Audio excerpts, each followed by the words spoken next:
Can the joy of serving others help you find the purpose, meaning, and fulfillment in life? Or can it also lead to stress and overwhelm? Let's find some answers in discussion with Pam Korgan today. Please give us a thumbs up if you are interested in hearing about it. Welcome to Happy and Healthy Mind. If this is the first time you're joining us, my name is Dr. Rozina, and I specialize in treatment of stress, anxiety, and depression. Over the last 20 years, I have been serving as a medical doctor specializing in psychiatry, a best-selling author, and a transformative speaker. I believe that a lot of suffering can be prevented with simple preventive tools. So I started this program, Happy and Healthy Mind, where we share practical tips for your mental fitness so you can live a full life and not suffer unnecessarily. The purpose of this program is prevention education and not treatment advice. So please refer to your healthcare professional for any specific advice.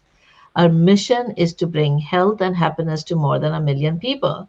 So if you like and find value in these programs, please like and subscribe and share so more people can live happier and healthier life. If you're joining us live, please go ahead and enter in the comments any questions you may have, any comments as we talk. And if you would like to join in future so that you can ask the questions in the live program, please text us the word joyful to the number 38470, and we'd be happy to send you a reminder and resources link. So today joining us is Pam Korgan. Hi, Pam. Thanks for joining. Hello, Dr. Rozina. I'm so pleased to be here today. I love your program, and I'm honored to be invited to be a guest. Thank you so much. So Pam is a speaker, and she's a health and wellness business owner and a director of a nonprofit program organization. And she oversees volunteers serving in a variety of capacity in her community and has witnessed the joy that comes from the service. And so she's going to share some of her experiences and practical tools to find the service opportunities for you.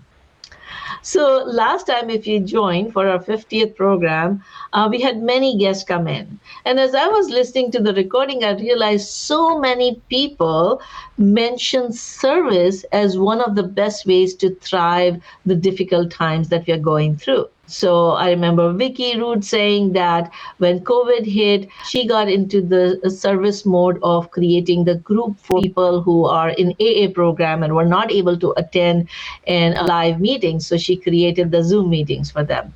And that gave her a lot of joy.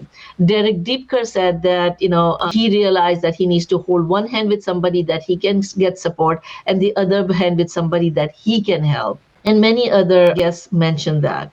Let me ask Pam, tell me why serving brings joy to people. Well, Dr. Rozina, I really believe that people are looking for community. They're looking for a way to get out of themselves and look to others. The endorphins that we get from laughing, from smiling, really make us physically feel better.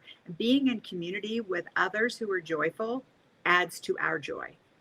Right. And then when we help somebody else, I always say like the smile on the other person's face when they feel like you've added some value or you've helped them, that the joy that smile brings, you cannot describe it. Like one of the other guests last time, she was saying that one of her neighbors started helping her take the garbage bin to the street. And just the simple act of kindness brings the feeling of appreciation and gratitude in her, and the smile that comes on her face, that kindness, that compassion is contagious. So it takes to the other and the other, and everybody starts feeling happier. So wonderful. So like you were just saying that you are a health and wellness business owner, right? What do you sell? Dr. Rozina, I do believe it is contagious, like a ripple effect. What I sell is nutrition, skincare, makeup. We have over 500 products. And the reason I do this business is because I have such a heart, especially for women. And if I can help them feel better, have more energy, better sleep, that sort of thing, if I can help them look better, through better skincare and their makeup, then they are going to be healthier all around. They are going to have more of that smile on their face, and they are going to want to get out more and to connect with other people in community. Wonderful. So you added the service component in your business. That's wonderful. But you're also the director of that volunteer ministry. So tell us about that. How did you end up creating a ministry for volunteering? Well, that is an interesting story. In 1969, Dr. Rosina, I started serving in a Christian global organization, and that's where I really began to feel the joy of serving. Now, I have been with that organization for over 50 years and have served as the national representative. What that led to was my speaking, which what I wanted to do was to share hope and encouragement with women. I wanted to add value to their lives. So I have traveled the Western United States speaking at luncheons, at brunches, and women's conferences, sharing just that hope and encouragement. So, Then what happened? Oh, no, I'm go sorry. ahead. Go ahead. No, you go ahead, continue. I was thinking, how Well, did it ended up from talking to the sink that you kind of started? absolutely. So, what happened then was I began to realize, along with a few others, that not everyone is a speaker, but we all have a story to tell. We've all been blessed with different gifts and talents. And what if your talent is painting or singing or writing? How can you tell your story? So, we did a Telling Your Story conference, and from that grew the component of community, of bringing women together, and then helping women understand that we all have different personalities. We all have different strengths. Let's be grateful for the strengths that we have and rejoice in that. Maybe we can't do certain things. Maybe you can't sew, but you can still join and serve because you can cut fabric. So understanding that we all have areas where we can give to others and add value to others. That's what formed our organization. Wonderful, wonderful. So, have you come across somebody who found joy by joining and volunteering and serving? Oh, absolutely. Many ladies. One in particular comes to mind who moved to our community from the East Coast, not knowing a single person here, and kind of a quiet, private person. We invited her to join us. She did, and she began serving along with us. Well, what she found is the best way to have a friend is to be a friend. And she has turned out to have such an abundance of creativity, such a huge heart for serving. And she is extremely joyful serving in many different areas in our organization. And now she has a whole slew of new friends. Wonderful, wonderful.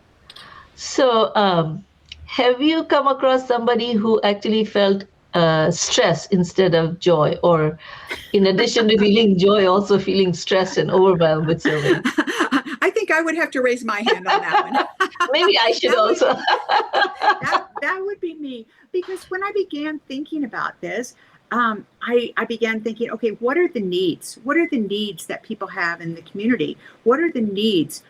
There were so many, and trying to meet all those needs and trying to think how that could all happen and going to this group and that group. And I just got to the point I was totally overwhelmed, which caused stress because I had to learn to set some boundaries. I had to learn to become a better leader. I had to learn to organize. I had to learn to train others to lead in different areas. I had to learn what to delegate, when to say no, and just step into my own strength. Stay in my lane. If you're a swimmer, stay in your lane and keep swimming. Don't be looking at the other guy or trying to get in somebody else's lane, because then if you did, there wouldn't be room for that person in the lane. So I have found that leadership in serving means building others up, encouraging others and building them up so that they have better skills and they can become better leaders. And so it's like you said, it is contagious. It is a ripple effect, and on and on and on, because as they become better leaders, then it's duplicatable because they learn to train others and encourage others and give them hope. Right, right. Yeah, so I always say, like, too much of good is also not good, You put, like, you put a little bit of salt and it would make the food tasty. And if you put too much, it would become bitter. And so the same goes in service. Service is a very important part of my community life. And so I had hard time sometime, saying no, and I realized that sometimes that was overwhelming me. And I'll share a little bit experience when you talk about some of the tips. But one of the things that I realized is that I needed to say no to things that were not building me and overwhelming me, so that I can say yes to the things that I can serve better. Absolutely. Yeah, so I really feel that when we have heart full of compassion and we want to give, we need to have this balance so we can prevent compassion fatigue. So tell me, what are some of your tools? And before you go into in your tools, let me ask the people listening, can you please put in the comment section if you do service, and if you do service, does it give you joy or does it give you stress? So let's see how many people find it joyful or stressful by serving in different capacities. While people are answering the question, Pam, tell me, what are your tips that help you to stay in the joy area instead of stress area and find that goodness in your heart and serving others? Sure. Well, one thing is, I really feel that people want to serve, they just perhaps don't know how or where to serve. So, in figuring that out, I like for women to assess their strengths. Let's look at your personality. Let's take a strength finder test, or there are many different tests out there to find what are you good at. I found that I'm a visionary. I am not an administrator. I need to partner with someone who is an administrator because that is not my strength. So, knowing that's not my strength, I'm not going to work in that area. I'm going to work as a visionary and come up with creative ideas and help people see that we can take bigger steps and have a larger perspective. I think what that boils down to is ask yourself, who am I? Who am I? What particular gifts do I have? What are my passions? What do I love doing? Do you love to paint? And do you love little children? Do you love to read them stories? And in our ministry, if you are 85 years old and you have a heart to serve, we will find a place for you to serve. It may be rocking crack babies at the hospital, but we will find a place for you to serve. If you are that person, you are probably not going to fit well at the food pantry lifting up crates of canned goods. So finding where you fit, finding your niche is very important. That relieves stress and that brings joy because you're doing what you love. And I really think that is a tremendous key for that. Yeah, it happened with me, like, when people were asking me, and I served in different administrative or, like, head of instruction position, but I realized that my gift is to bring the teaching. I'm a speaker. I'm a trainer. So my energy, when I'm focusing my energy in the area of my strength, I can help more people in a better way. When I'm trying to do something that is not my strength area, not only that I'm not doing a good job in that area, but it is costing me the opportunity to serve more people in the area of my strength. Again, I would second that. Find, if you don't know what your strength is, then it is hard to serve with your strength. So find your strength, find what gives you passion, how's your personality like, and based on that, serve in the area where you can be the best you could be and help the most people. So great, thank you so much. So, and thank you, Fatima. She is entering that she finds both joy and stress in serving. So yeah, thank you. All right, so Pam, what's your tip number 2 that can help people? Well, the only resource that is consistent is time. That's the only resource that's something we can never get back. Time. So if you are spending all of your time trying to build up your weak areas it is, as you've just said, a waste of time. So prioritize what is important to you.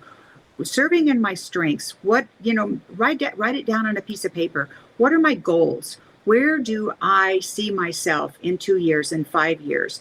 And how can I take the resources that I have, the strengths that I have, and use them to the best time advantage?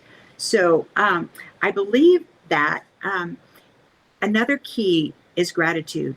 And I know that you have another segment on that, Dr. Rozina, but being grateful for the resources that we do have, focusing on what works in our life. As we assess what we can work with, that is where we will find joy. Wonderful. Yeah, and many times I find people feel overwhelmed. So, what can they do to not get overwhelmed with all the demands that come with the service? Well, again, I think prioritizing your time and setting those boundaries. Perhaps you need to speak with your family. Perhaps you need to write it down. Perhaps you need to put it on a calendar. Figure out what is important for you. For me, my priorities are faith, family, health, then service. So if my family's not well cared for, if my dinner's not cooked and my house is in disarray, I don't have any business going out doing something else. If my health is suffering, then I don't have any business going out and serving. But here's the thing. As we grow ourselves, as we make ourselves healthier, as we learn to have better care for ourselves, our cup becomes full. And as our cup becomes full, because we're leading ourselves, we're taking care of ourselves, just like on an airplane, you put your oxygen mask on before you help another. As we take care of ourselves and make ourselves healthy, whole, and take care of the needs of our family, if that is what you've listed as your priority, then reaching out to others and serving is pure joy, because as our cup overflows, what is reaching out to others is out of love, it is out of gratitude, it is out of caring for them. It's not out of stress, like, oh my goodness, I better hurry up and get home because the laundry's not done and the house is a wreck and, there's no dinner cooked. So, figure out what is important to you and where does service fit into your life, into your time. We're all given 24 hours a day. What are you going to do with those 24 hours? So I call this service happiness habit number 7. So I have 7 habits of happiness in my program, Stress to Joy. And so the first habit is compassion with the balance. So compassion for yourself as well as others. So creating that balance. And then the 7th habit is service. That kind of completes the loop, because the purpose of life is, for me and for many people, purpose of life is serving, being of benefit to others. But you cannot be benefit to others if your bucket is empty. If you don't take care of yourself, then you won't be there to continue to help others on a long-term basis or in the best possible way. So yeah, that is one important thing, to have that balance that would help prevent the overwhelm. All right. So what's your third tip? My third tip, Dr. Rozina, would be show up, lead the way. Show up for your people. If you have something that's going on, show up and be there. Be an example. A leader knows the way, a leader shows the way, and a leader goes the way. So if you are leading an organization, if you are just leading a group of people in whatever they do, then show up with your best self. Get up, get dressed, get your shower and put yourself together and show up and give of your best self. I know that serving together is something that truly helps us bring joy. And in my life with my organization, on Thursday, we were at an organization here in my town that serves youth that have aged out of foster care. So what we do is we put together a boutique for them where we take the donations that are given, we hang them up according to size, label them according to, men's jeans size, 32, 34, whatever. And we put all that together. But it brings joy because there are several of us there working together. And we feel like we're doing something significant. We are providing something. It's maybe a small thing, but it's something that changes people's lives. My living room and actually dining room right now are filled with things to fill Easter baskets for the children of sex trafficking survivors. And we have children that are babies clear on up through age 12, and we'll be doing a couple of dozen baskets. We have made quilts for them, blankets for them. We have a thing for them called Thoughtful Thursdays. So getting together, doing those kind of things, which bring joy to others, also brings joy to us, because I guarantee you the dozen or 18 or 20 women that show up here at my house on Monday, we are going to have a ball and it's going to be fun. It is community. We are working together. We're serving. We do a bunch of different things like make sleeping bags for the children of Women and Children's Center. They sleep on cold floors sometimes. Pathfinders is another ministry that serves the poorest in our neighborhood. And we ask them, what do you need? What do you need? How can we help? Well, they needed drivers for their buses. They needed ride-alongs. They, for the last many years, well before COVID, have a yearly fundraising dinner. Could we serve? Could we help? Well, at the last one, we had 92 of our people, and we all dress in pink. We're the pink people. And we actually served, the dinner was catered, but we took the plates and we served the people. We poured their water. We cleaned the plates, bussed the tables. We actually served. But you know what? I mean, was it work? Yes. We went and set the tables and put the silverware and the decorations. It was work. But you know what? It was an absolute blast. We had such joy in doing that, and such joy when we saw on the people's faces how appreciative they were that we were serving this delightful dinner. So I think, in many ways, getting together really helps. You can serve, one at a time, of course, but getting together in community and serving, that brings an extra portion of joy. Wonderful. Yeah. And you remind me when I go and serve with the I Serve team. So we were I Serve, the Smiley community volunteering together. And it's so much fun. Like, we used to go to the food bank and kind of create the packets, preparing for delivery to different food banks. And just kind of doing it together, even with three generations with my mom and my daughter and all the community friends together, doing that work together just brings a lot of joy, which some of the events have not been possible because of COVID, and people are missing that. And so probably you also went through when people were not able to gather together because of the COVID. How did you handle that? Well, we didn't do the large gatherings, and for a while we did do Zoom. Then we began having just our leadership meet, and we met outdoors, and that we did through the summer. Then when it got colder and we got a little bit more comfortable with one another. Many of our people have had the vaccine now. We go ahead and we put together events like at my house on Monday. And if you feel comfortable in coming, come. If you want to wear a mask, wear a mask. If you don't feel comfortable in coming, stay home. But we still put it together because we believe that women need community. We need to be together because together we're stronger. We encourage one another. We build one another up. And together we can make a difference in our community. The people that we serve in our community are so incredibly grateful. My car is packed right now for the fourth trip to Women and Children's Center. We put out an email that we needed juice and cereal and the toddler food that comes in the little packets. My car is filled with those right now. Wonderful. People have been so incredibly generous to drop that stuff off. Wonderful. So, yeah.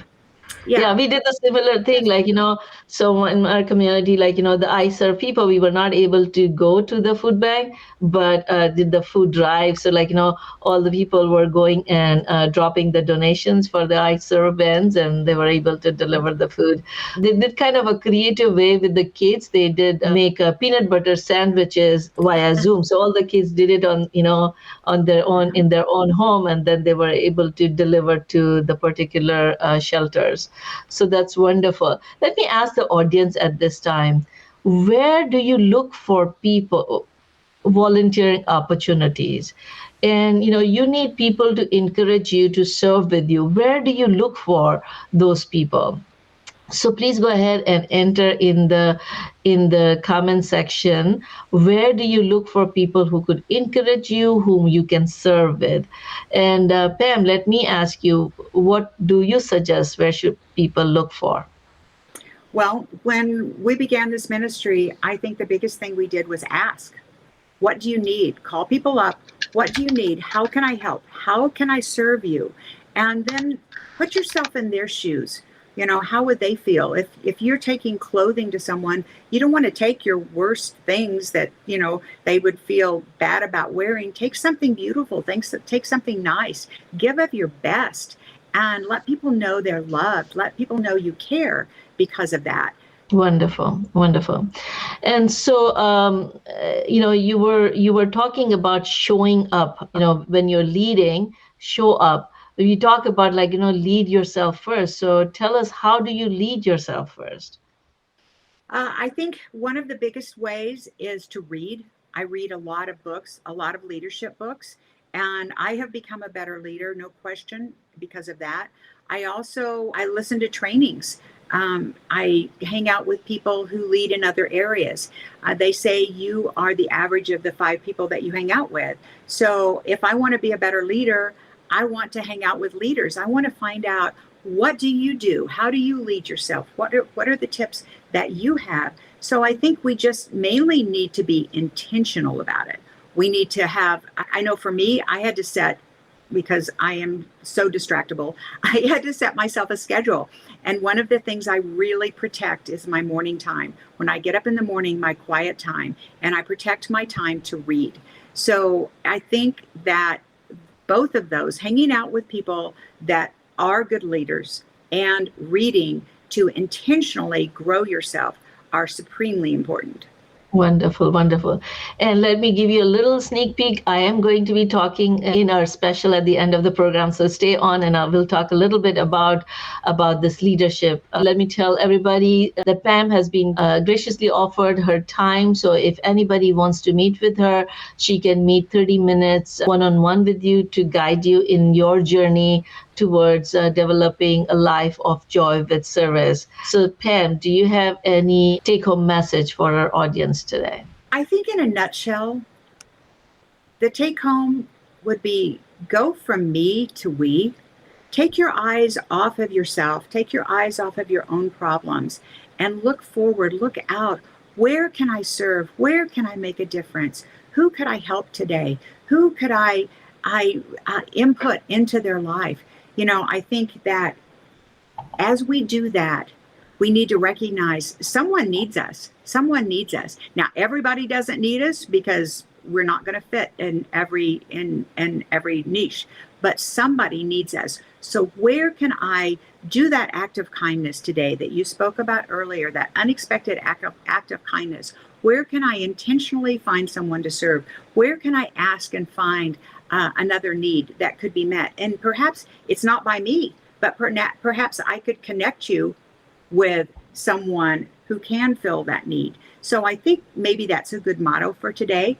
Go from me to we.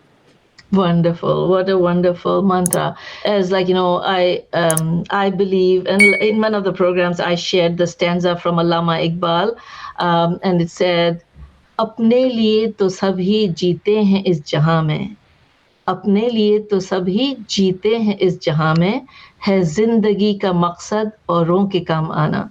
Means everybody lives for themselves, but the purpose of life is to be helpful to others. So thank you, Pam, for joining. And let me just share that we are going to, what I wanted to say was that service is one of the happiness habits. And so we have talked about other happiness habits in some of our programs. But if you would like to read about all the 7 happiness habits that form the acronym COMPASS, you can read in the book Stress to Joy. And if you haven't got it yet, you can order it from stresstojoy.com or in Amazon. And just know that we are running a promotion. So if you put the review on Amazon, please send us the snapshot of review, and we have a special bonus for people who give us review on Amazon for Stress to Joy book. So thank you for that in advance. And now is the time for special. So for special, we are going to talk about personal leadership. And let me ask the audience, when I say personal leader, do you relate to that word? Do you think you are a personal leader? And while people are answering, Pam, let me ask you, do you consider yourself a personal leader? Yes, I do. And here's why. A leader is a person who influences. And I think it's a huge responsibility to be able to influence others. It's a gift, it's an honor. And I believe that we need to be willing to be vulnerable, we need to be transparent. But a leader is one who influences. You know, if nobody's following you, you're not a leader. So Right. I think that would be the one thing I would say. Yeah, but I'm going to show a little different side of it. Let me ask the audience, what do you think are the qualities of a good leader? So please put in the comment, what do you think are the qualities of a good leader? Thank you. Fatima is saying that she totally considers herself a personal leader. Great. Thank you for sharing. Please share what makes a leader a good leader. So for me, a leader is somebody who is compassionate, who is visionary, who directs, and who keeps a person accountable, right? A personal leader is a person who leads themselves first. Because you cannot lead other people if you don't lead yourself. If you don't keep yourself accountable, if you don't set your own goals, if you don't live life intentionally, then you won't be able to lead with examples. And so great leadership starts with personal leadership. And all of you, each one of you, could be personal leader within yourself. And once you identify yourself as the leader, then you would stop feeling like life is taking you in whichever direction it wants. You would be able to accept what life is presenting, find the best way, and tread on that path intentionally. And so I leave you on the question, what do you choose? Do you want to let other people direct your life, circumstances direct your life, or do you choose to take what is being offered by circumstances, accept, assess, and respond with your best option and live your life intentionally, purposefully, and meaningfully? Like somebody entered, thank you. Like a servant leader to yourself and to all the people who are part of your circle of influence. So on that note, stay happy, healthy, and see you next time.